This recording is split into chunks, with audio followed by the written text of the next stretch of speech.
good morning. Oh, now, go now. Good evening, morning, afternoon, Tartaria, Australia. We're back. Hello, Cam. Back. Hello, yes, a day or two late, but we're back. Yeah, we try so hard. It just doesn't always work out that way. I've actually been on a solo alone retreat. So instead of doing the show on Friday, we hung out and caught up.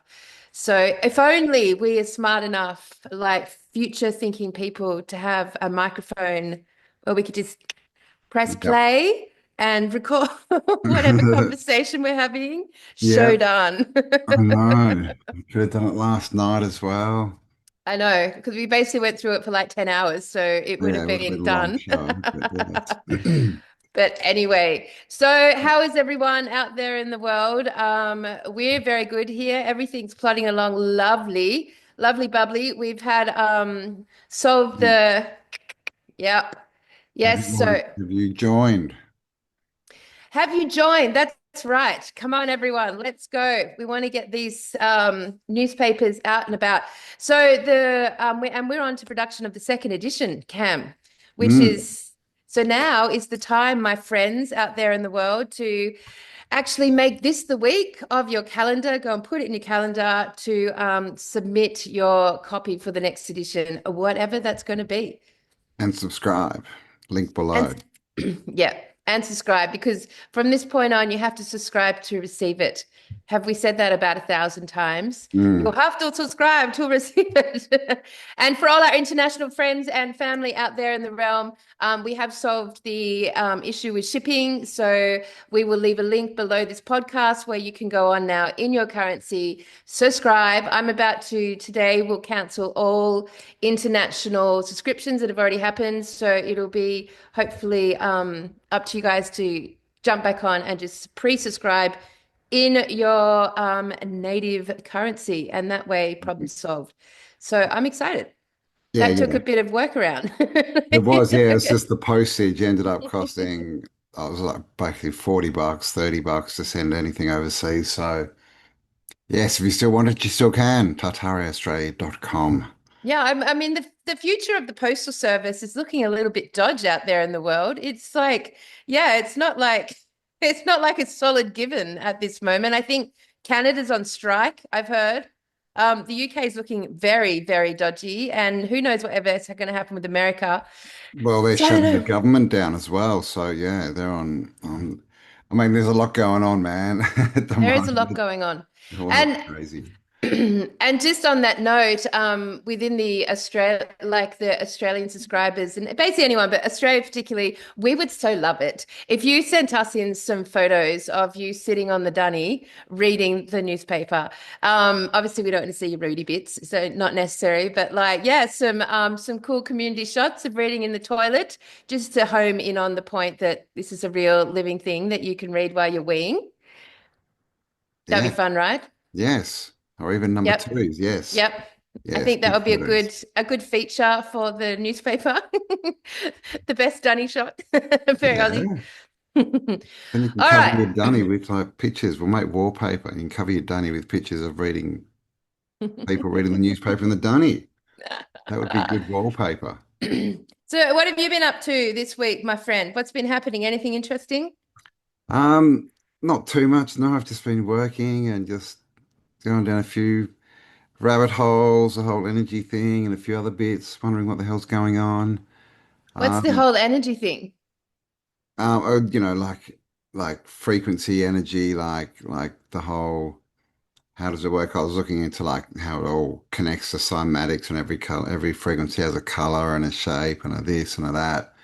Um, so yeah, I think it's just becoming more obvious as well as we go forward, right? And a lot of information's, starting to circulate again. So, it's interesting that they show us the world's crumbling. That's what they want us to believe. It's the apocalypse, the end times. Oh my God. Don't do anything, don't fight, just wait for your Uh, savior. It's yeah. all going to crumble. But of course, that's just all the 2D world, all the crap. It's all fear mongering, and it's all not true. It's not happening. I mean, the system's collapsing and crumbling, Yeah. which is great. But the world, she's fine. Yeah, she's pretty good. And I can attest to that because one of the things that I did in the last 3 weeks was to actually like pretty much like take my any sort of online interaction down to minimal, things I had to do for work and things like this. And, maybe a few seconds here and there. And, honestly, you can tell that like once that's off, and you're just there in your life, like there's no apocalypse going on. You know what I mean? Like it's so still and so quiet and it feels so stable. Like all of this instability is all running through this situation here, isn't it? And which is ironic for us because we use this platform to connect with everyone, but the facts are this is the platform that's skizzing everything out, not YouTube and specifically, but being Mm. online all the time. Yeah, yeah, yeah, which is interesting with all this cyber ID stuff coming on as well, like what effect that'll have. But I mean, yeah, we've got to start wondering how much, we're getting from the internet from scrolling and that. I mean, of course, this show is awesome and amazing, and you should keep watching it. But yeah, but it's the If same you thing. Like, want. it's full of the internet's so full of crap and all the bots. Now there's bot music and all this kind of stuff. Bot It's music. bot music. Yeah, yeah. Spotify just deleted 75 million What? What? AI What are you buddy talking about? songs, AI music. What? Yeah, yeah. I've not heard of this. There's proper AI bands now. What? Yeah, yeah, yeah. And they're getting What? out there. There's Makes sense. an AI music studio got launched where it's just going to produce 100% AI music. Mm. And of course, the musicians aren't happy.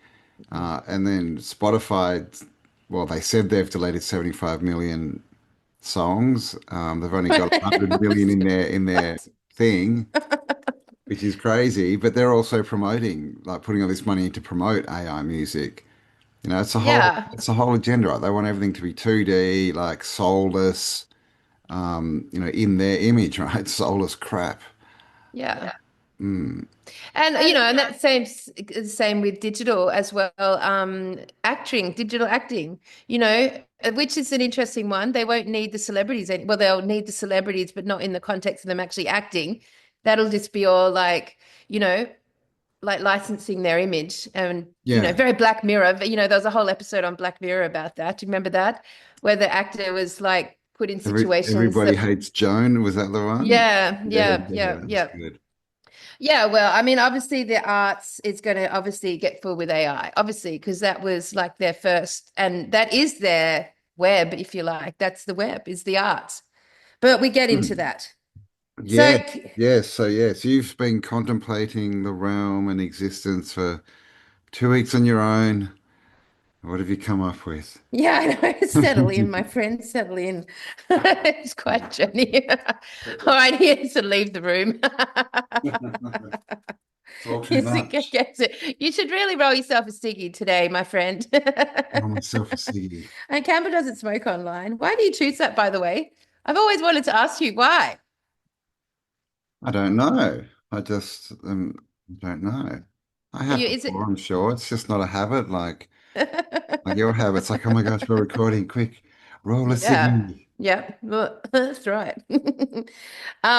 Yeah, so I have been on a solo like mission of the last couple of weeks. And one of the things that I wanted to see is like, the last show was talking about the internet crack and how we're in this echo chamber and starting to look at what that actually means. And last night we even extended that conversation with the thing, and most people don't even know this. I mean, I'm sure you guys know this, but I don't know what you've done about it, which is like every 5 seconds from our cameras on any device, it's taking a photo. Every 5 seconds, junk, junk, a junk. Now, like we've seen those videos where they've got like the infrared cameras on the cameras and you can see it's happening every 5 seconds, right? So this laptop, your laptop, our phones, any smart devices, every 5 seconds. Now, like, and it's not just about taking photos of you. And by the way, that's how the telepathic ghostly algorithms work. Because it's not just taking photos of you, it's also potentially sending information into your brain. So like the more AI advanced version of subliminals in between the frames of movies, like it's Mm. quick and infinitely unconscious to it. We're unconscious to it, but very easy conceptually to understand they would be sending information into our brains as well as taking information out, which would mean that we have formed a biocircuit between our devices and our biology and made more prominent if you've taken their poisons and Mm. fueled your system with their you know what would be the Nanobot word? Yeah, their technology. bots, their metals, whatever it is that's connecting Mm. and wiring and firing. So then you've got like one of the most cleverest and insidious hypnotic trances that are impacting the world today. And that's something that everyone on this channel should actually consider. Campbell and I actually was like, oh my God, how come no one's invented like a fucking little thing you can put on all your cameras and just like, because I use blue tack, which is so annoying. So Mm. we went on last night to look for one, and of course they have invented it. So I guarantee that everyone, or really recommend that everyone goes and spends $5. They're very cheap, and get these little plastic clips that you can just like slide on and off over your camera on all your devices. And it's Mm. interesting, Cam, because we were saying yesterday, this has nothing to do with my theory, by the way, but we were saying yesterday that over the last 30 years, we as conscious human beings, whatever was the difference between us and everyone else, started to like do some random things that we didn't know what we were doing in the long run, the impact that we have. And the very first one that happened systematically across what you'd call the truth movement back then was fluoride. Fluoride, the water. Yeah. Yeah. So even though we didn't understand the broader implication, we all kind of went off fluoride, which then decalcified or protected our sort of like beautiful Pineal minds. gland. Yeah.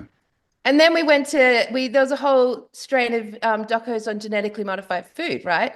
And the food industry and the toxicity of it and glyphosates. So we all kind of like changed our diets to the best of our ability and moved away from toxic shit in the food, their Mm. poison. Yeah. Processed foods. Yeah. And then we started to learn about mercury and the impact that has in dental practices. So a lot of people got mercury fillings taken out. Mm. And and then of course like the whole like medical pharmaceutical industry that Mm. became very exposed, so then everyone stopped trusting the doctor and stopped taking anything the doctor was prescribing, and all those little steps over the last 30 years has gifted us like a vehicle that's relatively clear, right? Mm. Yeah. Yeah. Clear and clean, man. Which is then, I would say, the end result of that has been what we now know as the rise and the formation of the truth community. Mm. Yeah. Yeah. The awakening, right? I guess. Yeah, And I of mean, course, yeah, we're the ones that went down all the rabbit holes early, right? And that started spreading information and telling people and getting it out there as well.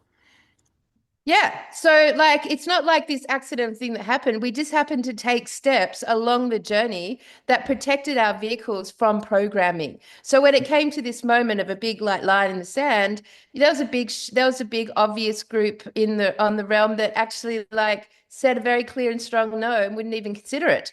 Yeah, And that's yeah, because of yeah. the 30 years. I think we just saw early on, right, how that well, first of all, we recognized that the government weren't our friends, Mm. and then that pretty much everything they recommend was, to harm us, and so yeah, we moved out, right? Like, we saw the end We moved early. out. We We moved moved out. out. Yeah. Yeah, we did move out. And then, so then it brings it to today, right? So we've all done pretty well moving out of that space. But the reason I'm pointing this out is because off the back of last week's show, there's still things, everyone, that would be of great service for us all to understand. And one of them is this hypnotic flashing that happens off our devices Yeah. and our TVs. Anywhere there's a camera and it's wired to wireless, it's flashing at you.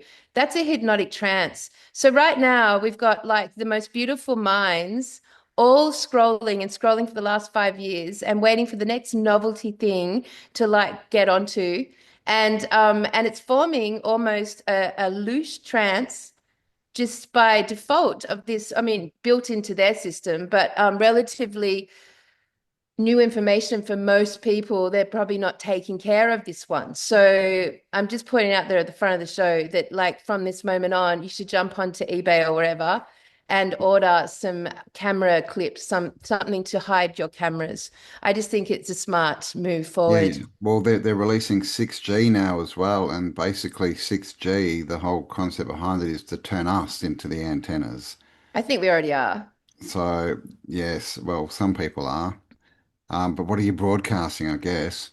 But yeah, so that's a whole other reason. Like they're like already putting all this stuff, these pulses into Yeah. our subconscious. So And also why maybe potentially why everyone was having the Trump dreams. You know, that could have yeah, been yeah, like yeah. information being flashed at us constantly until we had the dreams. I had three of those dreams, you know. So that if that's the case, it shows how susceptible we are to that sort of like infiltration. We don't really understand the concept of dreams very well, right? It's an edge, right? It's an edge. But Mm. yeah, I just like it was an interesting time thing where everyone was scrolling to the max hardcore. These Well, cameras were flashing, and suddenly, systematic across the whole realm, everyone's having similar dreams. That's an interesting connection. yeah, Just yeah, putting and it out there. buying toilet paper.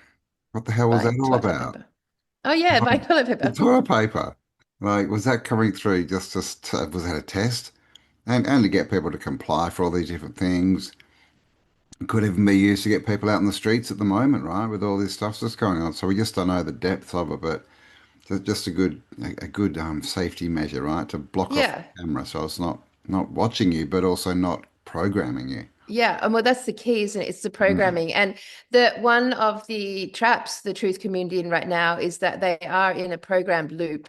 So as soon as Yeah. the thing that the human brain, we've talked about this, it will grab novelty. So like you're basically at the edge of what you're really going to understand about the truth movement, about truth at this point, and everything online is just a new tiny little fraction of a novelty, enough to keep you engaged. But what it's doing, if this like flashing is actually putting information into our heads and extracting it out, which reasons the algorithms seem to know what you're thinking without talking about it. Then also it would be like an AI bridge or version of us being the ones trying to discover the truth, also now being the ones push like creating it. So if you look at the Yeah, socials yeah, right now, it's yeah, totally. 1000% dominated. The entire conversation is dominated with biblical end times, engineered prophecy and omens. Every other topic is bouncing off that framework. There are Hmm. so many Christianity's millions. come Yeah, so into all the channels. There's so many creators, of course, Mr. Kirk, that's still going on, that's a big Christian thing. But this is the thing, and we all know, right? We create reality by what we focus on. So by yeah, us focusing on all these prophecies, end time, engineered prophecies, right? Because we know it's not natural. Then we're helping to create it happen, right? At least we're helping to create that atmosphere where these things can be pushed out more. So yeah. yeah, this is what we've been talking a lot about, getting back to the 3D world lately. Yeah. So, I mean, it's an interesting one for everyone to self-examine, you know, how much of what you're putting your energy into online is actually just holding up, maintaining, and projecting forward the very thing that, you know, is probably not the thing you want, which is an apocalyptic event or an end times event. Anything like that is not natural. It's not a natural event in alignment with nature, all engineered, right? Mm, All engineered, you know, but we as the ones asking the questions and seeking the answers are the ones now projecting it forward, mm. and the whole Yeah, framework is around biblical yeah, totally. I mean, religious, it's a even whole religious framework. yeah, it is. That's what they're pushing. But even just around normal conspiracy theories, there's so much out there now, Yeah, and so much scrolling involved. So obviously, when you see through, the spell, then it doesn't affect you as much. But still, it's just the whole constant scrolling, sharing. Oh my God, did you see what happened here? Oh, there's floods there, and there's this there, and they're stopping travel here, and they're shutting this down there. I mean, we've said it before. If it's not affecting you personally, then it's not really your experience, and all you're doing by getting involved is sharing what they want to create. and also on that topic, you know, as far as like projecting things forward, you know, like this flashing. like camera is it's got to be hypnotic, right? So Mm. even if you think that you're free of the spell, the entire framework of the truth community online now is framed and delivered by this interaction between the AI and our consciousness.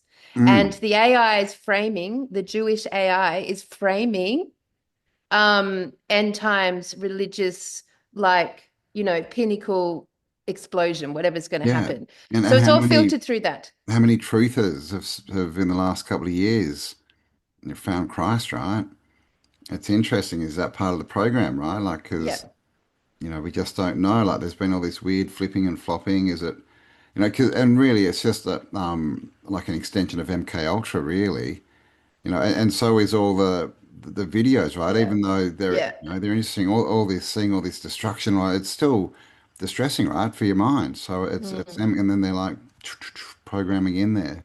It's true. And so, what the end result of the corruption and all that is, we're going to lose free thinkers.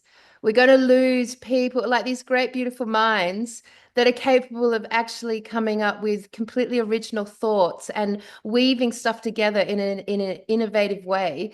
Are getting lost in this loop, getting lost in this hypnotic trance, knowing that your brains will always go towards novelty. So like that's how our brains operate. So I'm just pointing that out. The reason I'm pointing that out is because one of the things I wanted to experiment with this time by myself was what happens if I step away from the internet being a source of information, and how could I find my own internet? So I actually decided to start looking again, because I've done a lot of this in the past, but actually again into past life Mm. hypnosis. And I thought, okay, can I hypnotize? Can I be hypnotized and use my own past life recollection and memories to give me a version of events that are unique to my experience? Could I go back in time and call up the past lives that would give me insider information as to how we got here and why we got here and potentially what the purpose of all this is? To get a unique and original map that's only exists within me. So my personal internet, if you like. Yeah, the internal net. The internal net, right? So two things happened alongside each other in the last 2 weeks. So one was this chain of thinking. So I did. I went and saw a friend of mine who is a masterful hypnotist, trained from the Michael Newton Academy, who did the Lives Between Lives books, which were fantastic, and I'm sure most of you have read them. Certainly gave an insight into this concept of what happens in between lives, right? Mm. So I sat down. So just a side note here, and I haven't spoken much on the channel about this, but with my interaction with the super soldier all those years ago, Cam, one of the things that came out of that was a lot, like honestly, hundreds, maybe thousands of hours of conversation on so many levels. And one of them was being told one of my most what do pivotal, one of my most pivotal and meaningful and oldest lifetimes, right? And I'm going to quickly tell you the story because it's relevant to what has happened. So the story that I was told is that, and sit back, this is what I'm saying, you should maybe have a joint this show. Just sit Yes. back and chill out and get your coffee, man. No one's going to judge you here, my friend. Um, so yeah, so basically in this idea that I was on a realm very close to source, because one thing that I have gone through this lifetime several times in my own physical experience, there was very few emotions. It wasn't an emotional a vehicle that I was in. It wasn't an emotional experience. I don't even know if we even had words for emotions, if they were even really defined yet. And this Keep leads me to going. I'm just going to have a wee. I'll be back. all right, yeah, I'll just share everyone with the story. That's fair because they did hear it all last night. So yeah, so I was basically in this experience on this realm. It was a full formed realm, and we didn't have what we would know as emotions, which leads me to think that emotions are actually the way that we experience them today is very poignant of trauma. That emotions are traumatized fragments of us, right? And that is one thing that the agenda, the parasites have really played on and pulled out a lot in our lifetime. But we'll get back to that. Anyway, so everyone there, I was part of a council of 13. Everyone in the experience existence had another other, which would attest to the idea that, two are born from one soul. And in this moment in time, my other broke away from the order of things and went ahead and created life against the order of what was meant to happen. This life had no soul. And potentially it was the first time ever that this has ever even occurred in an experience. This life had no soul. And that and immediately after that occurring, our realm and all the people in our realm basically got affected by or inflicted on something happened as a result of this. And I don't know what it was, right? And I've spent many years thinking about it, theorizing about it, but I haven't got myself back to the memory of it to really be like, I will keep working on that. But either way, to me, it was referred to as a weapon, and it was a very, very big problematic experience that was big enough for the council in my time to basically decide that the only way to handle this was to basically quarantine our whole realm and destroy it. This is the story that was told for me, right? And it was basically decided that one of the council would do that job, and that was decided it was me, and that everyone, the other 12 people, basically killed themselves, took their life, and all their energy went into me. And then, as the last person standing, it was my job to destroy everyone else, which you can imagine is an epically horrendous concept. And in doing that, the theory was that we would have quarantined the situation and it wouldn't spread out to other realms and affect other things outside of our realm. Big fucking concept of a lifetime. So that's the one that I started in with this past life regression. I went straight to that one and then like moved it forward. And the very next vision I got when I started to do this journey was of a flat realm. And in that flat realm, it was a flat plane of ice. And then there was a circle cut out of that flat plane of ice. And then there was the earth, our earth, with all its continents, water. So that was the ice wall. And then it was up. And then around that were these beings, big, gigantic beings. And they were basically integrated with spiders. So these big, gigantic spider beings were circling and looking down on the earth. Now, from that vantage point and that perspective, it made the people of the earth so minuscule, you wouldn't even be able to compare them to a grain of rice or an ant. Smaller, smaller, smaller, microscopic in comparison to the Hmm. broadness of this view. So bigger than the Titans, right? That people talk about in the mountains and that, like bigger than. Oh, for sure. Bigger, way bigger. Wait, the Titans would have been small in comparison to this. They just would have been like little blips of mountains comparatively Mm. to this. So that was the very next scene. So then my head went onto the spider connection, of course, because I saw these spiders, right? Now, we, Cam, have had some interaction with the Yes. spiders coming up. Tell We me get what you got with invaded. spiders. Well, obviously our second Melbourne gig, we had this very weird energy sort of halfway through the show and everything went strange and we actually had to stop the show and we found out the next day that there was The all the audience was hassling us. That's never happened before, yeah, ever. We were being yeah. heckled. It was crazy. And yeah, then all these healer types and sort of mediums and that were telling us that we were getting attacked by these giant spiders that they were fending. Yeah. And then well, our friend JCK told us a story about the scientists in Russia who were researching the internet and they were getting into like the base code and they found this language embedded in there and they basically Oh, I've lost deciphered it. you. Oh, I'm back. No, got it. Yep. So they basically deciphered this language that they found in the code and worked out that it was giant spiders talking to each other that were basically saying that they ruled the world and the net. The archots. The archons, and of course, right now we are talking on the World Wide Web. Yes. All right. Exactly. So now we start to look at the spider connotation and how it's like, integrated into our reality. So I went ahead and looked at the word spider, Cam, what it means with its etymology, what it means, right? So It's in Hebrew, Spider, so often translated as spider, but older sources suggest it may also mean lizard or small creeping creature. So that's interesting. The original word for spider actually denotes lizards and the creepy crawlies, which is interesting because, and I don't know if most people understand this, but the foundation of modern medicine has a lot to do with venom.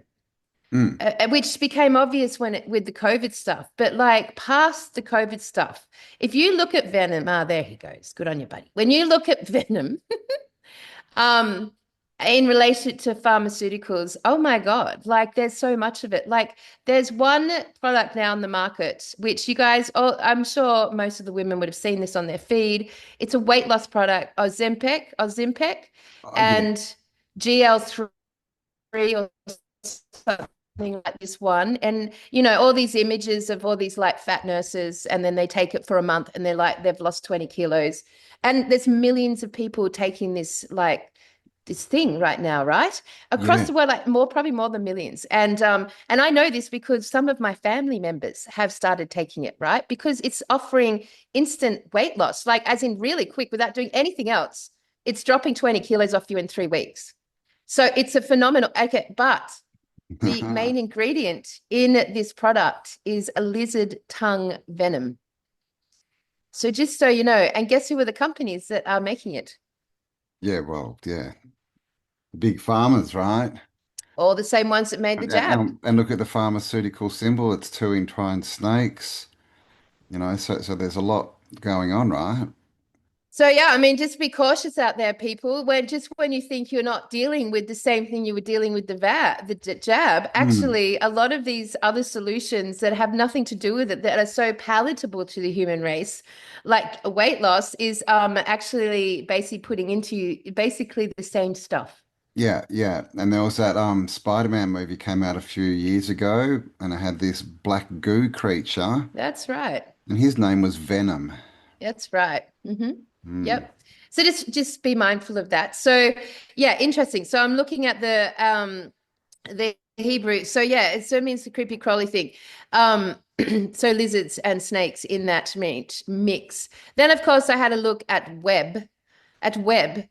So one of the roots of web, one of the root meanings of the word web actually links it back to the words weaver, spinner, artist, and craftsperson, which is such a surprising etymological link, artists and craftspeople.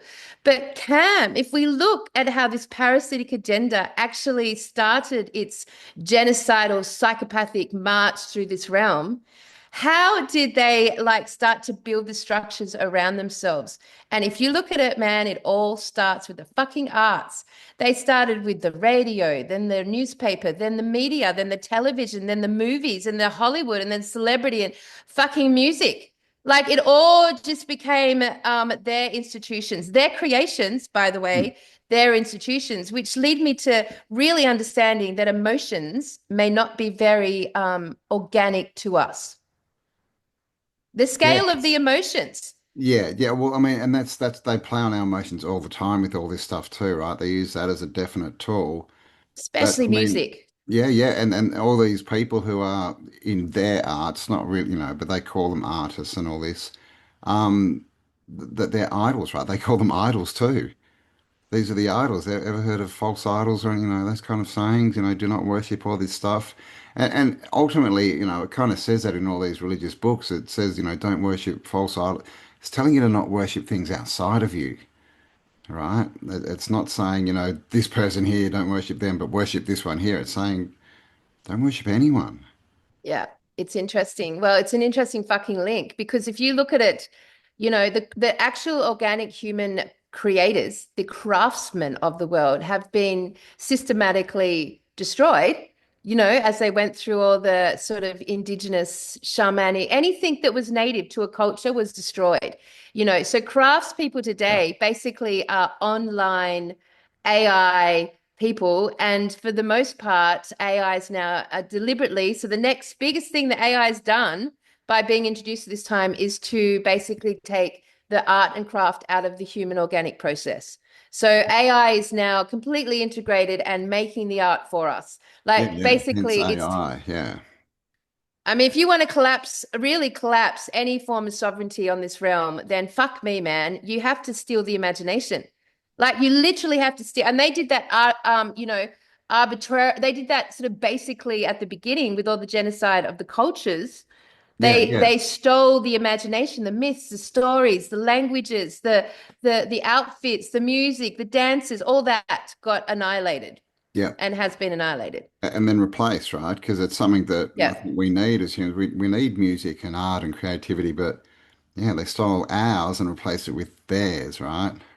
Exactly. And you do remember, like, even back in when we were kids, even back then, I still remember traveling with my family and you'd go into you'd go to a new country, into a city, and it would be distinctively, a distinctively culturally unique. You Yeah. would literally go in, you would see the traditional outfits, they'd be doing the traditional dances, you'd be like engaging in the traditional culture. Well, that's gone. Yeah, you find it in a gift shop if you're lucky, right?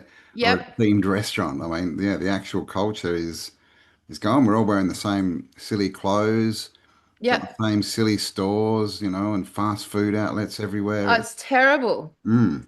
You go and you would know as we've traveled around the world, like fuck man, it's just like the same stores everywhere we go, like the same things in the marketplace now, the same fast Same food chains, the same foods fucking as shit. well. Coke, You like Coke's the yep, biggest drink in India. Like, I mean, that yep, Black Death, right?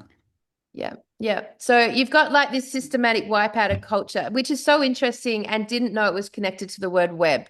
But Mm. there we go. So we've got like these, this spidery analogy that has actually gone through our reality this lifetime definitely, and in the we can look at it through the near history and see that it's definitely sort of in alignment with the spidery sort of movement. And of course then I decided to have a look if there's any reference to the Bible in the Bible about spiders. That was my next move. Is there any single reference, any connection to spiders? Let me find it up so I speak it accurately. So I've got like a whole row of messy notes. Where's that quote from? So Proverbs 30:28. The quote is, "The spider taketh hold with her hands and is in kings' palaces." So that's the quote from the Bible. Just side note, my friend. That's very interesting, especially as we know that's how the infiltration happened. They Yep. went to the rulers, the leaders. They wouldn't have been kings as we're sort of taught what they are, but then they whispered in their ears, right? And started, to basically try taking over their minds and telling them their neighbors were enemies and starting war and all this stuff. Like, so that's a very interesting little quote. Yep. And like, why do we think that spiders are sort of like the personification of a parasite? Like, and then I started to look at, like, because I've never worked out from that lifetime of mine what the weapon was. All I know is this is really bad. It was really contagious, and it was so bad we actually killed everything on our realm to prevent it from spreading, right? That's how bad it was, without knowing the finer details. So what in that moment would happen if someone went against divine order and created life without soul? Essentially, what you've done is created the first parasite. Yes, yes, because it's not self-powered, if you want to put it That's that way. right. It doesn't create its own energy. It needs to suck life off other things, suck energy. Yes, exactly. Huge. And exactly. And so if you look at sort of like, okay, but okay, so how would that merge with this idea of parasite? Like what would that look like? And essentially to me, I'm going to put this clumsily, is that the notion of life without soul being parasitic because it can only see, because as soon as you take, no, let me put this better. So I'm working on this one, right? You remember the show that we did about mirrors? Yes. Like, honestly, if you guys haven't watched that show, it was good. Like there was some really good, very unique thoughts in that show, free thinking thoughts, and it all orientated around the mirror, which I have to say, Campbell, if we were to choose an object on this realm that would define the greatest parasitic object that we have on this realm today, it has to be the mirror. Yeah, yeah, yeah. Mirror, mirror on the wall. I mean, magic mirror on the wall, right? I mean, it's the whole story of oh, what's it called? No, the guy who stared into the pond. Yeah, the narcissism, the whole story of Narcissism, that's it. narcissism. Narcissism, yeah, it comes from staring at your reflection, right? Hmm. And just, obviously phones, screens, they're mirrors, right? They're And just right mirrors. now, we're recording and I can see myself, but Yep. it's not me, right? Yep. That's a reflection of me. That's right. And as soon as you see your reflection outside of yourself mirrored back to you, then not only is it a copy, you're also then impacting the copy on your perception and belief structures. And then it forms an endless feedback loop, right? It's totally parasitic in nature because of that. Mirrors as a concept don't exist unless someone's looking inside of them. Otherwise they're not a thing. They're parasitic and they require the reflection to be on purpose, right? Yeah, So yeah. if yeah, so And yet you can never look at an empty mirror, can you? you can't. That's right. And so about when this dawned on me, I was like, fuck yes, the mirror thing. I'd forgotten about that. I went into my I've got, a bedroom with a dressing room and an ensuite, and there's a mirror in the ensuite. There's a chest of drawers I bought recently, this beautiful antique that is opposite it with a old antique mirror in it. And then beside the door there was the dressing mirror, right? So there was like three mirrors in this one space. And I was like, holy shit. So I covered it all up, right? And I can tell you, Cam, it was like such a tangible shift in the whole dimension of that space. It was Mm. like I had shut down an infinite amount of dimensions, which end up being twisted and contorted um, copies and replicas into the infinite. So like it's not like so the first reflection you're seeing is just being mirrored and getting less and less and less real, more copy upon copy upon copy upon copy. Yep. And fuck, when I shut that shit down, man, I was like, the room felt empty. Yeah, It yeah. felt Well, so empty. don't ever have a mirror facing a mirror. Like that's like because you get an infinite loop. And if it's some way that they're, getting loose from us, then you're just timesing it by infinity, right? Yeah, because we don't understand what mirrors are. We don't No. understand what they are. And we do know that they use them all the fucking time in ritual magic. We know Yeah, that. We yeah. know that. It's a And big thing. they're in so many movies as well, the whole mirror and the whole demon Yep. mirror and all that kind of stuff. And it's like we said, it's the fake person, right? The ghost person, if you want to put it that way. So, there's obvious ties to the whole It's the legal thing ghost we've been person. talking Yeah. about, but this is what they deal with, right? Is we know they've got no creativity or whatever it is, the parasite. And so with mirrors, it's not dealing with real people again, right? They're ghost people. They're ghost peoples, but you are forgetting that and seeing that as an accurate As reflection you. of yourself. Yeah. So the narcissist concept comes when you actually fall in love with your reflection. Yeah. And Yeah. so your love is outside of yourself onto the copy, right? Which is why today we live in a deeply narcissistic culture, Mm. which has been entirely parasitic in nature. Yeah, and the other statement there is like they give us now this AI, screen driven sort of standard to get to, right? Probably more for young girls than for Oh, boys, but trying to reach the standard, looking at the shocking. mirror all the time, but they can't actually ever reach the standard. So like it's not like they're adoring themselves, but they're staring like with negative energy into the mirror. Fucking what a loop, what a loop. And like bulimia and eating disorders, apparently not that we can gauge statistics as being fact in any possible way, but the latest statistic, true or false, is around 700 million teenagers are dealing with an eating disorder. Now you can imagine, right? They're seeing reflected in the mirrors on all their devices as this cloned representation of beauty, and it's Mhm. cloned. It's not even, it's so not real in so many cases. It's all mirrors and show delusion. And then they're looking in their mirrors and they're comparing their vision in their head of the clone to what they want to be looking like and agonizing through that mirror lens that they're so not that. And then the more negatively charged they get on the topic, the more desperately they're looking in the mirror. And it's creating this terrible, terrible feedback loop that is so parasitic in nature to the point which is giving them mental health disorders. And like they're literally eating themselves to death, starving themselves to death. Loving, yeah. Either way, you're choosing Mm, to eat little or just starving yourself to death to try to change this false replicated vision of themselves reflected back through this mirror. And mm. that's true of a mirror in the bathroom and a mirror on the screen. Yeah, yeah, yeah. It's the same thing, right? Yeah.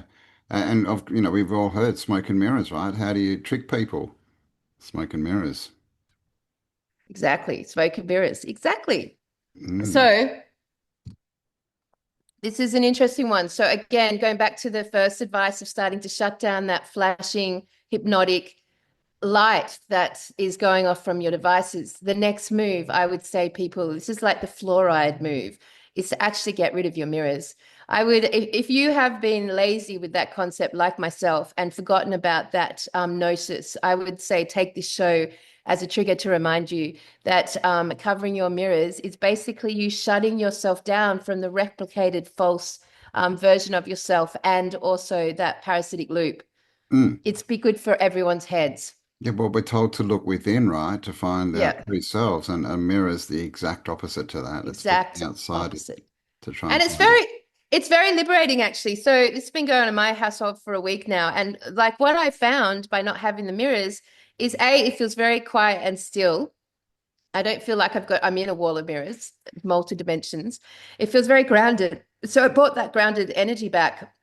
And plus, anytime I actually need to use a mirror, as in I've got to like, anything you need to do that, like you shaving, for example, just like then you actually are very sovereign and powerful in actually unfolding the mirror and using it for when, and then like returning it. So Mm. you're suddenly in control of this false reflective light, and you're not taking on board as a sorrowful decline of your very being over time. You know what Yeah, I mean? yeah, yeah. Yeah, don't use it as something to tell you who you are, right? I mean, Yeah. we've got one in the bathroom, and that's the only one I ever see, and that's when I'm, brushing my teeth or shaving is Yeah. pretty much it, right? Yeah. I don't Smart. need them. Yeah, well, Smart. that's why I turn up to videos with my hair just everywhere, right? Yeah. I mean, I like the only mirror left in the house now uncovered is in the kids' bathroom. And I can't, I cannot be bothered to cover that one up and deal with the like nightmare of a response. It'll basically be the biggest event in the household that the And teenager doesn't have a mirror. it shows you what kind of hold they have, right? Such a hold, such a Yeah. hold. Mm. Yeah. So, yeah, two side notes, right? To just advise and offer as a remedy that maybe you haven't been taken care of. So that's very easy. You can all cover mirrors and the little things for your cameras are like $5. So, good Yes. move on that Copy case. that. Yes. Yeah. All right. So there I was looking at this spidery notion and then mirrors and the generation of the seed, the original seed consciousness that created a parasite, a life-taking, loose-making, unsustainable parasitic energy, right? So then I'm like, was that the weapon? Was that the original weapon that had generated itself? And in my time, we basically quarantined it. Well, we tried, but here we are. Here we are in this reality where it certainly has not stayed quarantined. Mm. Yeah. So Definitely not now, like we're seeing it everywhere, right? It's definitely back again. yeah. So, all right. So let's just hold that one and put that aside. That was one tangent. It's all going to come together in a minute. Mm. Just The one note next, is God's Vlasmy, the Crater Earth Man. He I talks like about the him. parasite coming Yes, in on that's the back right. of a spider. That's right. Yes. And, and think about the celebrity culture with their one eye. To me, that represents that hive mind, the one Mm. eye of the spider, the one eye, the hive mind mentality. You're no longer thinking for yourself or in your eyes. You're all seeing the same thing through the one eye. And that's what that represents to me. I think Yeah. the spider motifs are strong in ritual magic, strong in that sort of like this. When I say celebrity culture, I think the most accurate way of putting it is that they have consciously offered the takeover of their souls. Mm. They've traded their souls for fame and fortune. Yeah. And so, yeah, I mean, so they've had it and literally given it away. Yeah, yeah, yeah. I mean, does that mean there's some mystical transference? I mean, I don't know, probably not, but it means that they've given themselves over. That they've said, "Yeah, I'll do whatever you tell me to do. I'll throw my ethics out the window. I'm yours. I'll, step on anyone. Just give me fame and fortune. Let me be an idol, right?" Let me be an idol. Yep. So, and then you've like, and if we take it back to our conversation about Abraham and just the biblical story about, rescuing the slaves and then taking them out into the desert for 40 fucking years. And then they come out, basically, they go from human, they're just like slaves who are empathetic humans surviving, into basically the first reign of the orcs. They turn into orcs. They turn into psychopathic, genocidal maniacs that has absolutely no empathy. Mm. So just from a parasitic energy of giving your soul up, well, that would Yeah, be one of the end results to a parasite.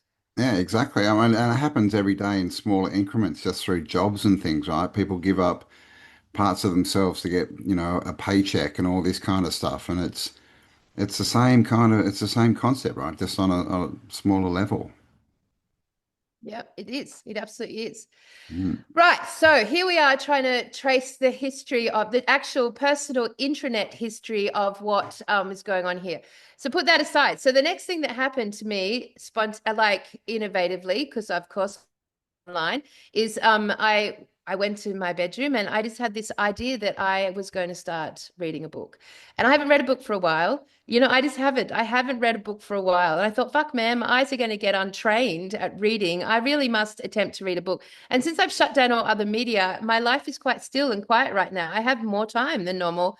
I'm going to read a book. So beside my bed, there's this little cabinet which has probably about 5 books on it, random books that various people have given me or I've collected and just sat there and haven't read yet.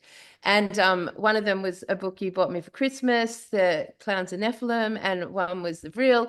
And then there was a couple more. And then there was this other book. And I didn't know what it was. I don't remember having it, buying it, or what it even meant. And it was called Not in His Image. And Yeah. I didn't know, literally didn't know what it was about. And I opened it up and I started to read it and discovered it was the story of the Gnostics. Gnostic, And John Lamb Lash.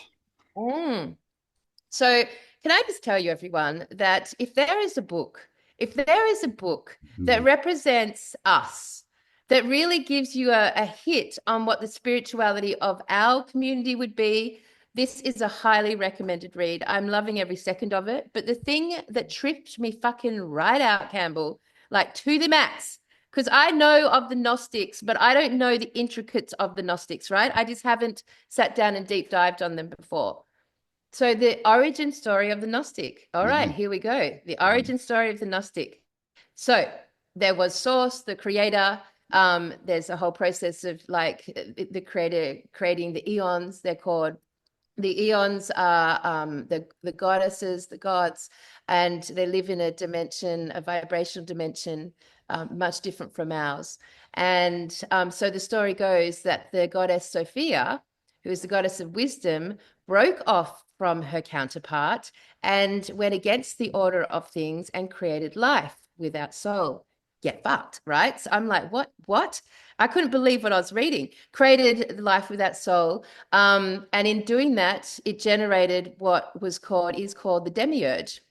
And the demiurge is represented as a lion's head on a sort of a spine of a snake. But yeah, yeah, yeah. Yep. Which kind of looks like either like sort of mermaid tail or Yeah, a it's like the spine or a mermaid snake, motif. Yeah. it's The got like that sort of double-legged mermaid thing, yeah. yeah. So as the story goes, the Nice. demiurge, to quarantine the demiurge away from, so there was a quarantine type of thing that happened. The demiurge got folded into another dimension. I'm saying this clumsily, but basically got taken into its own dimensional field to keep it out of everything else. That demiurge simply looked around and was the only one there, and thus was God. And that demiurge then went ahead and replicated its memory of the heavens and made a replication of that, which, according to the Gnostics, is our realm, the earth. Mm-hmm. And because the demiurge can't actually make anything live, like live, be alive, have Give them a life, soul, yeah, yeah. they can't do that. It's a replicated dead experience, like yep. sort of like what you would imagine a realm of parasites would feel like and be like. There'd be that sort of like energy of dark, creepy places that the mammalians wouldn't want to go into. You know, that's why Mm, we all have a natural fear, instinctive fear of those places and spiders and reptiles and those deep, dark little crevices. You know, mm. it's just like ingrained in our consciousness. Yeah, yeah, pretty much. So the demiurge goes ahead and forms the vehicles of Adam, the human vehicles replicating in the image of the gods, its memory of the gods, and creates these vehicles. Now Sophia, the goddess of wisdom, feeling compassionate and remorse for her mistake, ends up with secretly, quietly coming down and putting her spark of life into this humanoid creation, the Adam, the Eve, into and gave them life, which Mm, essentially meant that now the human being had in it a spark of life higher than the demiurge, because it was handed to us from the goddess Sophia, mm. which is higher than the demiurge. Which is very interesting. So, I mean, essentially, that is a fucking mind-blowing correlation between the lifetime that I remember and the history, the story of the Gnostics, right? And that some part in there, Sophia enters the earth and gives that spark to the earth realm. So Yeah. earth starts to flourish and live. And that would bring in all the mammalians that come off earth, that spark of life, you know, that warmth The and warm-blooded. that Yeah. the warm-blooded, right? So Mm. that so then I was like, fucking hell, man, the Gnostics, like, where have they been my whole life? So Yeah, I'm they had like, it going on. so I'm starting to read this book, and then shit, Campbell, and then it just dawned on me. I was like, and I started Googling it and found nothing, found absolutely nothing. So the headline of this whole show, which is actually quite mind-breaking as far as like a connection that we just have never made before, is Mm. that the Gnostics live the foundational understanding, spirituality, and frequency of what we would think were the Tartarians. Because and we can see this mirrored because what we know about Tartaria, because we only know about Tartaria based on what we can see, right? With our eyes. Yeah. We can see the architecture. We can see what's there and what's not there. We can like that's what we can see. So we don't know the true history because there's a bit of a gap there we're still trying to work out. Yeah, Um, yeah. And a big question has always been, who were these Tartarians? How did they live? exactly. What did they do? Why did they have no toilets? That's right. That's right. That's right. Where are the kitchens? You know. But let's look at some sort of comparatives, right? So one thing about the Tartarians is we know that they built in harmony with the elements, with the four elements. They built in harmony. They were always utilizing energies like water and light and sound. You know, it was and the ether, it was all part of their architectural um Yeah, it's where they designed it. It was all based on sacred geometry and geometric shapes, which are just frequency expressions, right? And yep. and obviously all the music, the bells, the choirs, the glass windows, everything, the water, Yes. structuring, all energy based and free. All energy based, and it was all in harmony with the idea that the earth was a living system. Like Yeah, the Tartarian architecture could show us that. We could make a very strong case for that. The earth is a living system, and they built in harmony with that, and in being harmonized with that, they built beautiful things. yeah. And so But that sorry, go on. no, it's totally it. You go. I've got something to say, but I don't want to drop it, steal your thunder. Oh, it's all right, go say. Well, there's a lot of discussion about the millennial reign of Christ, Hmm. and that is the Tartarians were the saints, right, who were under Jesus, and it was all Jesus, and that's why everything is so amazing and designed so well. But this is the thing, like they hid the whole Tartarian narrative and story from us, And they and hid the whole Gnostic. same with the Gnostics. Yeah, you can't find much on there. Like all that most people know is the Cathars got, destroyed from in France, but yeah, we don't know a lot. And I was looking at it as well yesterday, going through it, and there's a lot of people trying to link it to Christianity. So much. Because But everything is through the lens now of Abrahamic religions. All of the truth movement is through that lens. yeah, yeah, yeah. But that they clearly weren't. I mean, they were all about gnosis, right, which is knowledge, gaining knowledge and then emanating it, right? Giving it out, like, well, gaining the knowledge, turning it into wisdom, and then emanating, which is what we see a lot from the Greek philosophers, what we're told, that they were just all about knowledge and wisdom. We know about all the libraries that were burnt down, which is clearly destroying knowledge and wisdom, and that's still going, by the way. So, yeah, I mean that they seem to fit the bill, right? That it wasn't religious, right? It wasn't these saintly. I mean, because what is a saint? What does that even mean? I don't know, right? All these lofty religious-y things. It doesn't mean anything. It No, means but they're probably the most psychopathic. yeah, well, yeah, the followers, right? But if you put it down to what was built by people who were into knowledge, into understanding, into working with, the goddess, the Gaia, the Sophia, the earth, whatever you want to call it, then they seem to fit the bill, right? Yeah, because in the Gnostic concept of cosmology, the demiurge is Jesus. Yeah, In the Gnostic version of it, the demiurge becomes Jesus Christ. It is the son of the demiurge, the son of the Father. there's passages that say that, but and definitely with the Old Testament, Yahweh and or Jehovah, whatever, is definitely, yeah, the demiurge, right? It's been flipped. Yeah, it's been flipped. It definitely has been flipped. So whether or not you think that Jesus Christ is the savior that's independent or has broken free from the demiurge as its father and came down to, deliver the truth, or you think the demiurge are more from Jesus Christ to Elvis Presley to Trump, like it's like choose your pathway. But Yeah. like And if you look into Jesus, like, and it's written, right? You can tell he wasn't teaching everyone everything. Like it's all through the Bibles and the uncanonized books that he had one teaching for the people and then another teaching for his inner circle. It's very much like a secret society. So it's not Gnosticism as far as knowledge is for everyone, like get your wisdom yes, and then go and share it. It yes. was it was like a secret society, like literally, like it was Yeah. reserved for the inner circle. Yeah, absolutely. Absolutely. Mm. So, all right. So let's just keep drawing these parallels since no one has so far. So we've got like in the Tartarian architecture, we've got obviously sound and frequency. We can see that. You've just mentioned it. Cathedrals, organs, bells, domes, water conduits. They harness resonant harmonic vibrations, right? And light. That's just like Yeah. Tartarian architectural up. So in the Gnostics, that would be vibration is referred to as the logos.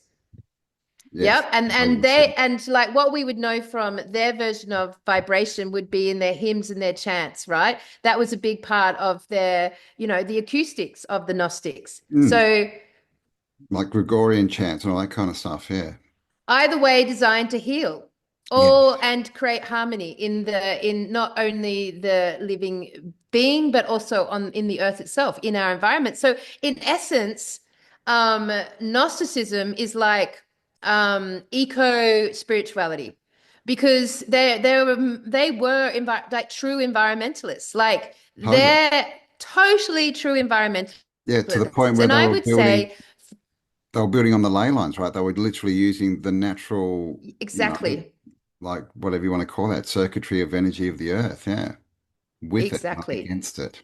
Exactly. And then you've got like obviously we've got one thing about Tartaria that's very obvious is the amount they integrate water into their architecture, all these amazing fountains and the aqueduct, all the things that happen, but yet they didn't plumb in toilets. So I mean, just side note, they were masters of using water in technology in architecture, but not using for toilet flushing. Toilets or kitchens. Yeah. Whereas the Gnostics obviously thought water was the living spirit of God. Water was such a prized thing, and they used it, with baptisms, and their original use of water was very big part of their spirituality. So, they both would say that water was a carrier of frequency and life force. Would Oh, you agree? totally. Yes, Yep. totally. Yeah. Yep. So then, of course, we've got the hidden knowledge, the hidden knowledge. So as you said, Tartaria was erased, has been erased. We've only just sort of like cottoned onto it again. And the Gnostics have been absolutely, fundamentally, completely destroyed and erased. Now you can't find much, I mean, stuff obviously on YouTube and everything, people making clips about it. But for the most part, it's coming through a Christian lens, which Yeah. is like, this is why the Gnostics are fucking bollocks sort of thing. So, Uh, and all we really know is the Nag Hammadi. That's yeah, yeah, really yeah. all that's left. Yeah, found in the 50s. That was some of the only, yeah, complete stuff. Um, but this is they're the only religion or thought, whatever you want to call them, that basically calls the God of the Bible the devil, right? So, I mean, of course they were targeted, right? Absolutely. Of course. Mm, One of the things that, like when I was starting to like think of all the comparisons I could draw between the Gnostics and the Tartarians, one of the most obvious ones is if you look at the old maps, of all the old maps we have, you could basically make a very strong argument that we were looking at a decentralized, harmonized, co-cooperative network across the realm. yeah, It does appear that way. It's thriving. Kingdoms are thriving all over the place.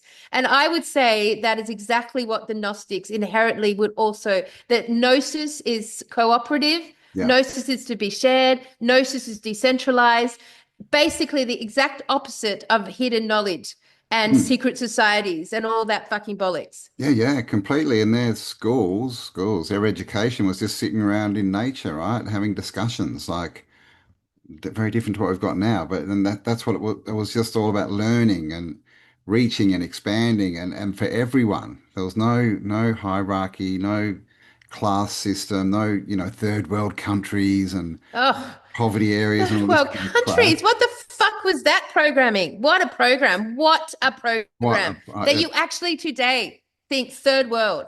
Oh yeah, my God. I know, I know. It's crazy, right? It's really fucking crazy. Yep. Mm. Yep. So essentially, like, we can tell what the opposite to decentralized knowledge and gnosis is, and that's control narrative, That's which is the quit everything card. we live in right now. Yeah. Ultimate control narrative, the complete opposite from what we would say Tartaria represented and the Gnostics. So another comparison. All right. Well, of course, beauty as a principle. That's something that's just very clear and obvious to me. That was like one of the first ones I wrote down. Obviously, what we Mm. can say about Tartaria is it was fucking beautiful, Yeah. right? Yeah, and to build that stuff, they're not building with, economic plans. There's not. It's got nothing to do with money. They're not building it because they can make money or because it'll push the economy on or any. They're doing it because people will appreciate it and it'll Yep. make their world better, right? And bring the energy up and all that kind of stuff. So it's And you can't completely create, opposite to where we find ourselves now, basically. yeah, Complete. and you can't create fake beauty. That's the other No. thing. Like Wow. beauty has to be synergized and symmetrical and in harmony with all the elements. Nature is beautiful because it holds that intrinsically. In Mm. Tartaria, even though we don't see how like there's not that many remnants of apart from water and the light. As far as nature goes, we haven't got that much to draw on. But Well, there's all the I gardens. So they have all well, those yeah. So the gardens. gardens, that's what's about. Oh, yeah, that's about. Yeah, That yeah. was the thing. The We've got the thing. gardens. We've Yeah. got the gardens, and the gardens, you can tell, were beautiful and highly prized and highly revered. And geometrically designed, Yep. which means they were designed off frequencies. Yep, Mhm. absolutely. So I'll read this quote. I'll read this bit. So it's just spot on. So Sophia equaled divine wisdom, which equaled beauty incarnate. That's what it meant. Belief that the visible world, when aligned, is a reflection of the fullness of divinity. So how Tartarian is that? Yeah, yeah. That was one of the highest ideals, right? And then they've again, like they twist all this stuff, right? The parasite, the elites. Now they give us this false beauty, this false marker to go for. They say this is beauty. Now Yep. try and get to that level where the Gnostics just realized that everything was beautiful, right? Yeah, and like look, and all we have to do is now look at how we build today. Look at what we create today. They're poisonous products, they're ugly products, they're using poisonous materials. Hardly anything is organic, natural materials anymore. They're basically the buildings that they build today are the opposite to beauty. Yeah, It's like the opposite to totally. beauty. Totally. And I think about a few of the quotes, right? Like John D. Rockefeller, I want a nation of workers, not thinkers, completely Yep, opposite to Gnostic, and it was another one that said, I want everyone basically coated in plastic, right? yep, like Yeah.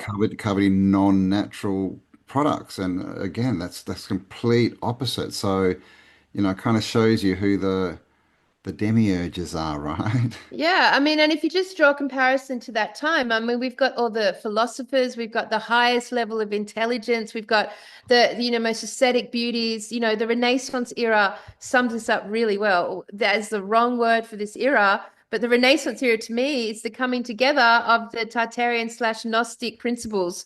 It was like all this beauty, all this skill and this knowledge and this intelligence and these beautiful libraries everywhere and mysteries, like all of this like beautiful energetics that we could say we could take from like the Greek philosophers, like where they have fitted into this. Anything, any Hmm. intellectual pursuit, when living and thriving in a realm of harmonic beauty, is going to offer beautiful, unique insight and new ideas into the realm that are going to be life-giving, right? Yeah, totally. Yeah, it was just the reintroduction of beauty, right? And Yeah. creativity. Yeah. So another one, of course, is harmonics and light. Obviously, that's a massive one in Tartaria. The domes, the stained glass, the Mhm. colors, so the You have to live harmonics in and light is a big harmony. one. Yeah, you have Yeah. to live in harmony, right? So of course, the Gnostics saw light as emanation of truth, the illumination, The the light. illumate. Yes. So again, once more in a line, and then of course the principle of service. It would feel to me that even though we can't 1,000% validate this, that the Tartarian architectural culture was public spaces. Yes. They didn't appear to be like homes that were cut off and used, and Palaces. they were Yeah. palaces. They were public spaces. They were parks, and they were like buildings and healing. They were public places, and Mm. that's so Gnostic. It's in service to all living beings. That's a Gnostic principle. Yeah, totally agree with that. Yeah. So, all right. So there's a lot, and so I just need to make sure I didn't leave any out.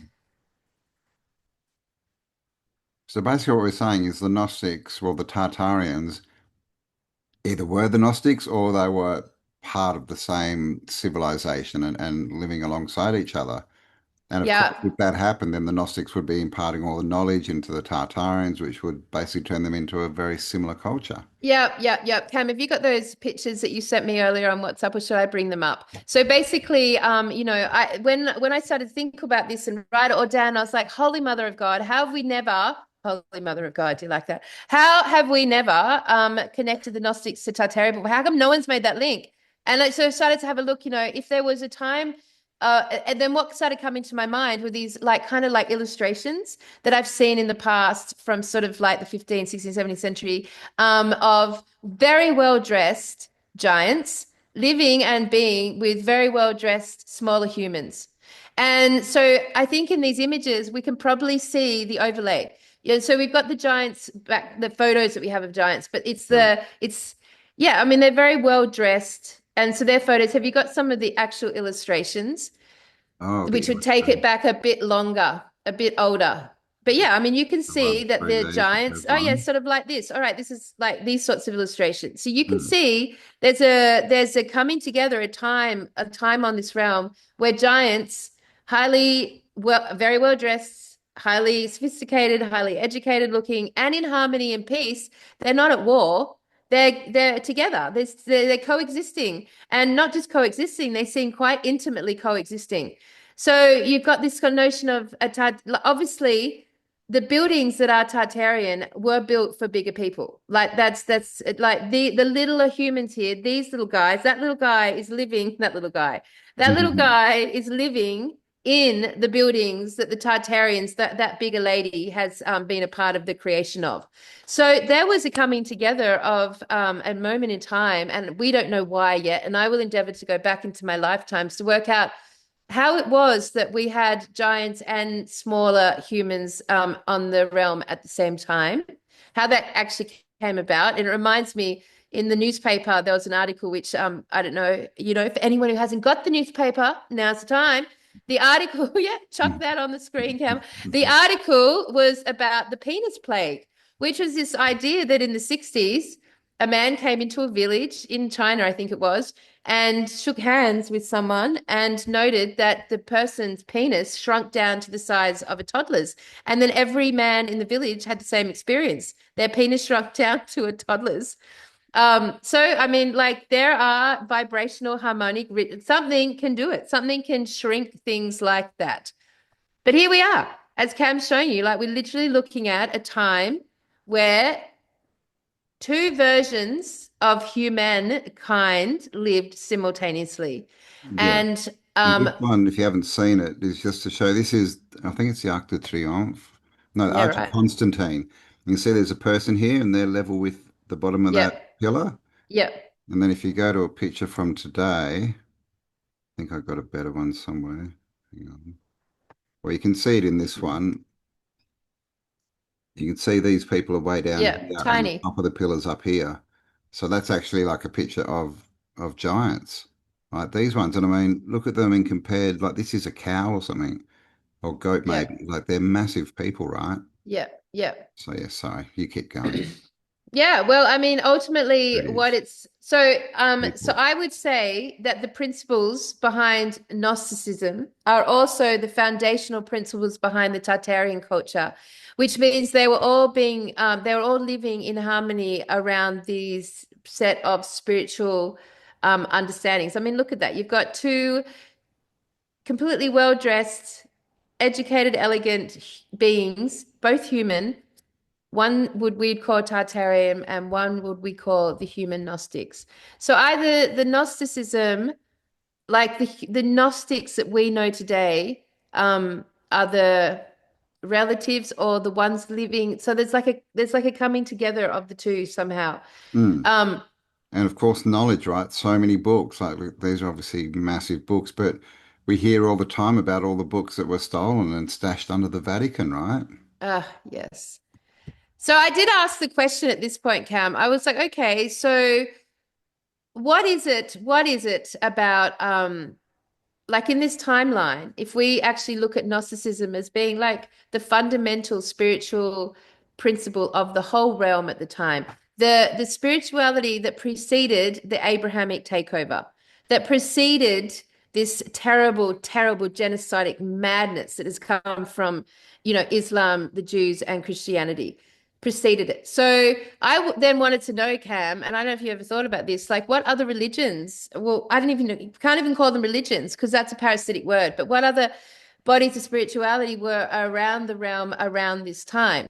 And so I made a list around the Gnosis, I made a list. So we've got Hermeticism. Hermeticism, yeah. We've got the mystery cults, kind of like the Dionysus cult, the Mithras, that sort of ones. You've got the Zoroastrianism.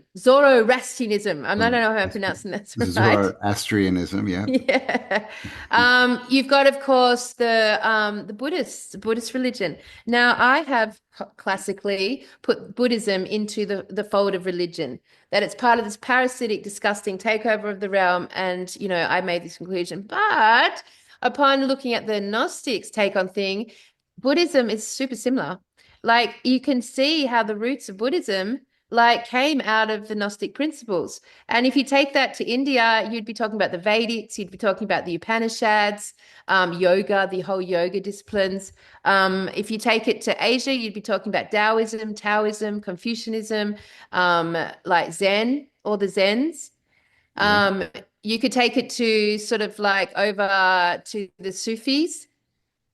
Um, and all of these, and like all of these spiritual practices were basically around the time Oh, of the Gnostics, around the time of the Tartarians. And so the foundation of all those different spiritualities worldwide were pretty much the same, right? They were all about working in harmony and utilizing and learning to wield this energy that emanates from us when we go within. They're all bodies of spiritual practice about going within, all of them. Go within and then outly emanate, and learn to wield your chi, your prana, what are some of the other words? Chi, prana, mana, your life mana. force, ether, Yeah. your spirit. Yes, that's right. So all of those beautiful disciplines were basically Gnostic. So whether Gnosticism was basically Tartarianism or whether they coexisted, we don't know where the beginning or the end happened. But essentially, what we are saying is the Tartarians were fundamentally Gnostic in nature. Yeah. All right. That's probably enough pictures. Yep, it's probably enough. So if the Tartarians were fundamentally Gnostic in nature, we've suddenly like learning an entirely different look at all these things that we've actually, chewed on over the last 5 years and never literally look. The last show we did at Maleny, we talked about the concept of anima mundi, Anima and Mundi. which Yes. is highly Gnostic in nature, but I had Mundi. not put the Gnostic terminology or understanding on top of it. But we were asking the question, what was the true human spirituality before this parasitic takeover of the Abrahamic religions? So Mm. now we have an answer. Yeah, yeah, and it's very Gnostic. It's basically, and it's there's a lot of stuff in the Vedas. I've forgotten there's a word for it, but basically, I see the God in me and you is basically what it is, and I um, What is good is for acknowledge. me is good for you. Yeah, yeah, I And acknowledge. what is good for me is good for the earth. Mm, treat it so that comes through. Treat people as you wish to be treated. I guess. Yep. Yep. But it was a lot So, more based in servitude as well, in serving other people, not servitude, but serving, being of service, I guess is how you yeah. say it. So let's now tie that into the first thread about the mirror. This is the last part of my little rant theory. Is that okay? So when we looked at the notion of parasite and we looked at the notion of the replica and the false and the seeing yourself external from yourself. And so then we've got this beautiful Sophia-led Gnostic spirituality that is prevalent through all of the spiritual disciplines across the whole realm at the time, right? All their beautiful things.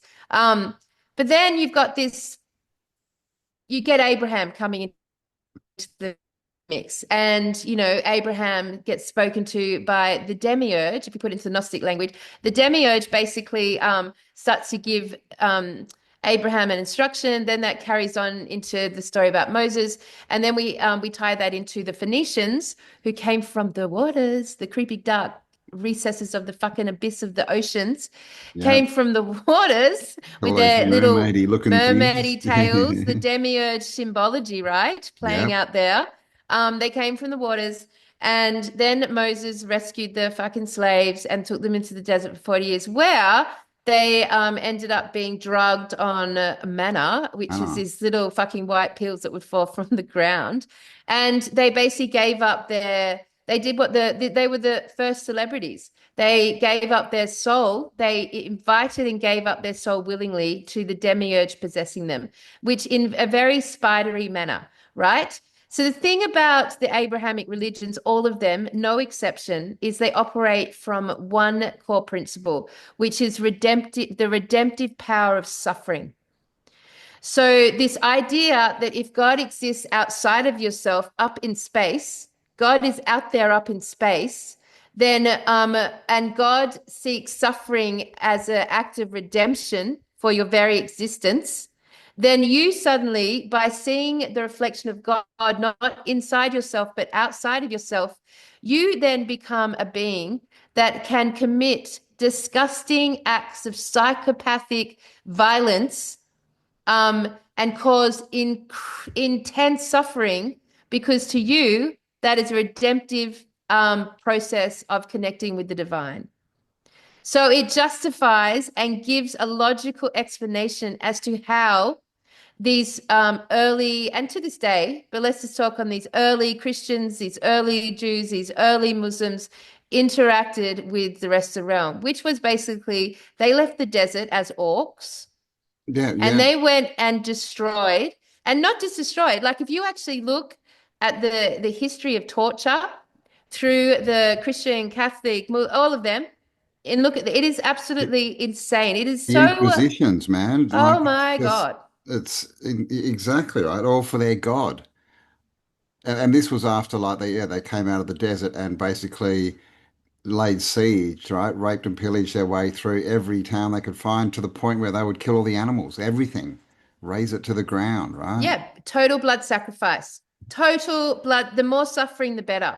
Mm. Like there's a story in the book that I've just like that I'm reading. Again, I'm thinking you guys should all read this book. Not in his image. One of the things that like they tell a story of Columbus, and this is in Columbus's words, whatever Columbus was, which basically said that he arrived in and he came across an Indian tribe in the Americas, and he said they were the most happy, the most welcoming, the most warm people he had ever come across. And so what he did was trap them all in their huts and burn them to death. Yeah. Oh, Because to them, you either convert or you die. You're destroyed. Convert or destroyed. Convert or destroyed. That was the mm. option available. Yeah. Convert or become a sacrifice Yep, to that's our right. bloodthirsty God, right? That's right. There's Mm. stories of them like Christian mobs going into Gnostic kingdoms. Like these weren't like little huts. These were kingdoms. This was Tartarian kingdoms, taking the most revered um, teachers, a lot of them women, by the way, because of course this was that's the other thing. Side note, the reason we live in such a male orientated reality is because the demiurge only ever saw himself, and he was a he. He never saw his reflection in the eyes of Sophia or the other. He was alone. He had no other. He only saw the he. So Yeah. then destruction to the feminine, destroy at all costs. And here we are today in this situation. So, yeah. And it's a big situation. It's not a good situation, right? It's totally, yeah, it's not, and it's totally anti-Gnostic, right? The inversion of Gnosticism. It's totally how you would expect the demiurge to act, right? Destroy all creativity and beauty and spreading of knowledge and segregate people and all this kind of stuff. This is, you know, I've always said we've been invaded, right? And the whole world like could be the invasion, right? Is it's been created by an entity that shouldn't have been. So, Yeah. but it's very plain to see, like everything's about restriction now and Yeah. censorship. Like it's Yeah. completely the opposite, right? Completely, Yeah. and you can see the world that it creates. We're in a Yeah. world of poverty and destruction and bloody brutalistic cities that are there to harm us. And so, yeah, yes, we definitely have been in the negative charge, but it's okay. Oh, We're swinging up to the positive charge, fucking hell, people. man. Yeah, because like if you look at this sort of like the Gnostic concept is like there's I'm still pretty ignorant on this topic, by the way. There's a pleasure bond that emanates between human beings and the earth. There's a pleasure bond connection. So that's why you have the paganism that came out of Gnosticism, because of their love for sex and sexuality. That's where the god Pan came into it. The love for enjoying nature, enjoying the sensory experiences. It was very Gnostic, and Osho is very Gnostic in nature in that way. So Yeah. we had a pleasure bond relationship with the earth and nature and the spirituality and each other, Mm. right? It Yeah, was in yeah. harmony. Experience is knowledge. That's right. That's right. But redemptive power of suffering and God outside of yourself up in space creates a victim perpetrator bond. Yeah, yeah. Yeah, where you must worship, right? And you must do Yep. certain things for this God to love you and to get, you have to qualify to get into heaven and have the afterlife and all this kind of crap, right? God's with rules. I mean, and Yep. that goes completely against, they'll say, but God loves you. Well, obviously not unconditionally, right? Only if you bloody worship properly and do your crap does he love you. So, Yeah, I mean, fuck, man. You listen to today, you listen to the Jews talk, fucking hell, man. They hate life. yeah. They hate life. They hate life. And And diversity. and diversity. Hate it. Hate Mm. it. Whereas the Gnostic version would be celebrating as much diversity as possible, because from diversity comes a synergy of gnosis. So Mm. it's a synergy of intellectual expression, and that evolves everything. So, like, completely opposite. So you've got like faith in divine retribution. Via suffering became the greatest weapon of mass destruction that we're still currently in today, because it led every Mm. genocide, every murder. And there's like countless stories. If you guys go and type in, we won't even put it on this video because go and type in Catholic Museum of Torture. Museums, you will see objects that are the most, you would never, like, things that were just standard where you'd stick them, just awful, awful, awful, It's, every possible way of torture that could have happened. yeah, people of God could never even conceive of these things, right? Only people No. of the devil, the demiurge, would ever want to wipe out life. That's the other thing. Like, that life is a creation, right? And Yeah. religious Yes. texts, like that's the creation of God, right? So Yeah. you would never destroy it. But this is all we see, destroying the waterways, the nature, the animals, and people Yep.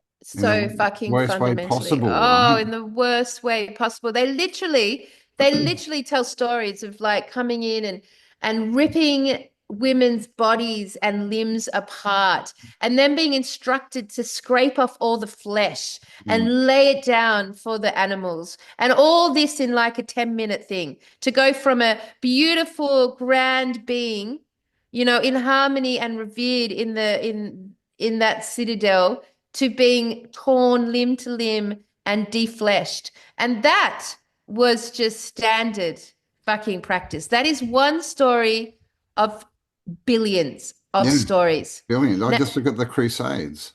What went on there? yeah, All in the name of God, right? To reclaim the Holy Land, yeah, right? yeah. There's no turning back from this. There's no way ever, ever, ever, ever. I will ever. There's no question in my mind now. There is no way back from this comprehension. Religion, as we know it today, is the foulest, most psychopathic mind control relationship that we have ever known on this realm. If there was a weapon that in my first lifetime we were trying to prevent, it escaped and we're now in it. And here I am again along with my co-collaborators, here we are again. And this Mm, time we will find the remedy. We yeah, will find the fucking remedy to release, yeah, whatever. Rid the destroy, world of whatever what the it fucking is. word is, Yeah, whatever the get word rid of is, it. man. Yeah, Oh my God. I mean, religion is the weapon. Like it's literally the weapon, the invasion weapon, right? Get people to. That's the first step, right? To get people to worship things outside of them. If you can get them to do that, Ah, then they're completely controllable, and then you can start saying, well, now if you don't do this to someone outside of you, this will happen to you, right? It goes right into fear. People get stuck there, and then of course they indoctrinate it. Like yeah, religious people, this you get taught this from day dot, so yeah, you don't know anything else, and it builds in the fear, right? They have to have the fear there, right? You got to be good. Well, I've got to be good, or else you'll burn for eternity in hell yep, yep, and be tortured, yep. right? I mean, this is what Or burn here. They don't I was care. going We'll to burn say. you This here is or what burn they there, already whatever. do. They've already been doing this here, which comes down to the whole Gnostic theme of this is a realm ruled by the devil, the demiurge, Yep, which would be yep, hell, which is why yep, there is burning and massacres and suffering and poverty and yep. people by design. War By fucking design. fucking design. So, all right. So now we can summarize here that we have connected the Tartarian culture to the Gnostics. And in that time, there was giants and smaller humanoids walking as one sophisticated, in harmony community. It even speaks of this in the Bible with the lands of milk and honey. It And does. it does. And that's to do with the friendliest, most intelligent, kindest, wisest giants that were living very in harmony with all things around them. In fact, so harmonized that they didn't even defend themselves or fight when this Yeah. insipid, similar to the, when we think about the indigenous stories, how, Cook arrived with all his soldiers, not convicts, and they eventually decided not to fight. And so they were taken over Walked and away. Yeah. killed. Most of them were killed. And this is what happened with the giants that walked that realm as well. A lot of them just didn't fight and got genocided, Yes. you know? Because how And can you fight a psychopathic hive mind, spider mind that no longer has human empathy? mm, yeah, you just need to wipe it out, right? Wipe out the nest somehow. You can't. You can't Right. fight it. But we're gonna have to finish soon because I have to go out. That's the Yes. time. Yeah, well, all right. So we've connected this idea. So when the very last connection I want to make clear is this idea of what is a parasite. When it first occurred, it was essentially self-reflection, a reflection of itself outside of itself, without soul. And so then we bring in the mirror as a parasite, and we bring in the spider as a morphed emanation of a parasite. And then you bring that all together in our current times today. And the heart of the Abrahamic religion is about the idea of putting God outside of yourself and putting all your energy outside of yourself and causing massive suffering and destruction outside of yourself and wanting to rule the outside world and to control and shape the outside world and annihilating anyone who wants to go within or Yeah. who were already going within and getting rid of the knowledge. So then that justifies their violence and their psychopathic fucking thing, which is now what's running the world. Except here we are, the Tartarians, waking up to all of this and understanding the gnosis behind what we're trying to do. So in like summary, this whole online world is fucking spidery, Parasitic. Ev- parasitic, engineered, Every website Abrahamic. has the www dot before it, which is the World Wide Web. Again, so Yep. quite spider. Yep. Yes. All So right. there So you there you go. We go. might have to continue this in our next podcast because, yes, I've run out of time. He's run out of time. He has to leave the house. So, all right. Well, that was a lot. That was a lot to chew on, everyone. That's a lot. Hope you enjoyed that. That's all from having no internet and actually going within. I highly recommend you guys think about like seeing what is inside of you. What gnosis have you carried through these lifetimes that would bring you to deeper understandings about now that aren't engineered by the fucking Abrahamic parasites? Like, try that. Just try it. Try that. Yes. Try Give us your that. comments, and we'll be back to continue the story. All right. I think we should get Dale in on this story and We see what will. his thoughts are. Let's But go. anyway, all right, All everyone. right, We'll have an guys. amazing week. That's a lot to chew on. Lots of love. Sorry for the rushing expert, but exit. Exit. Yes. But Love you all, and we'll talk to you all soon. all right, everyone. See Love you you. guys. Bye.